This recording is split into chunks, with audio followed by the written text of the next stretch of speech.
Hey guys, Peter here to tell you about the latest EP from Nightcrown, Rebirth of the Old, out March 18th on Noble Demon. This EP has 4 tracks, 21 minutes in length, and this is the band's third EP. They are a Swedish melodic black death metal band. Now in 3 years they've released 2 EPs and a full-length record. These guys have been busy and they're keeping themselves busy, and I love it. I love their sound, I love their music, so anytime I see them putting out new material, I'm all for it. But what can you expect from this new material?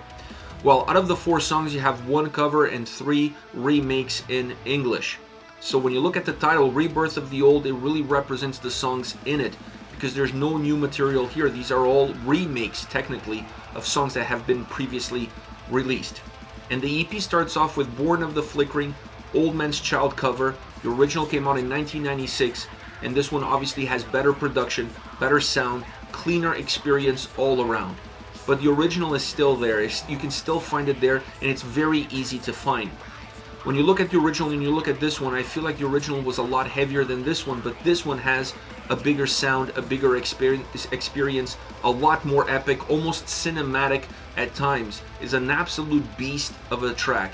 And the keyboards allow the song to have an incredible melody and an incredible atmosphere that gets pushed forward by that same melody.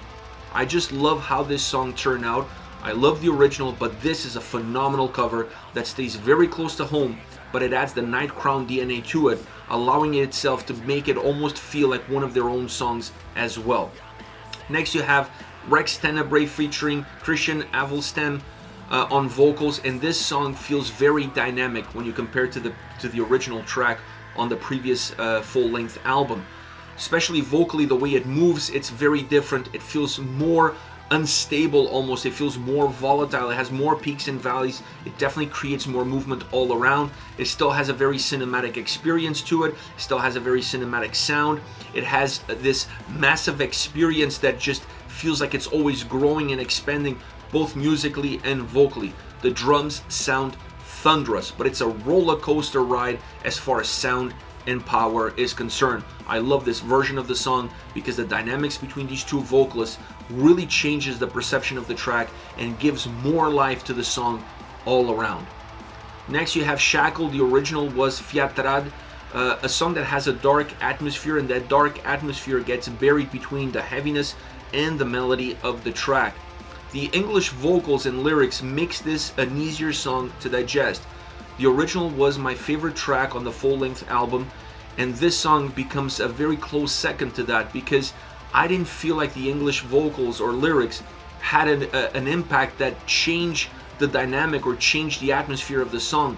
They actually merge really well with the overall design of the track and allow the song to keep all of its consistency intact throughout the entire existence of the song. The only thing that happens here is that the English words and the English vocals and lyrics soften the blow a little bit, make this perhaps a little bit easier to digest. It's a little bit softer to digest. It's easier on the ears, at least for me being English speaking person. So I feel like there are some slight changes from the original, but not enough to really completely change the dynamic of the song, or at least not change how I feel towards it.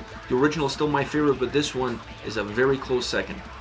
Last but not least, you have A Fate Sealed in the Grave. The original was Et gravfäst Odd. Super dynamic song. I mean, this song is volatile. It has great sound, great atmosphere, moving all over the place. It's just the nature of the track did not feel like it's going to give you a pattern or a path for you to follow. The original was like that, and this one is exactly the same way. Now, I was a little bit indifferent to the original track when I reviewed the full-length album, and this one didn't really change that much for me. Changing the vocals didn't really impact the track one way or another. It's a track that really stays consistent regardless of which format you're looking at. So that makes the song feel perhaps a little bit more redundant when you look at how different the previous 3 songs are on this specific EP. This is it, guys. Nightcrown with Rebirth of the Old, out March 18th on Noble Demon. Let me know your thoughts on the songs, on the EP, on the band. Use the comment section below. I'll be reading those and getting back to you. Take care, guys.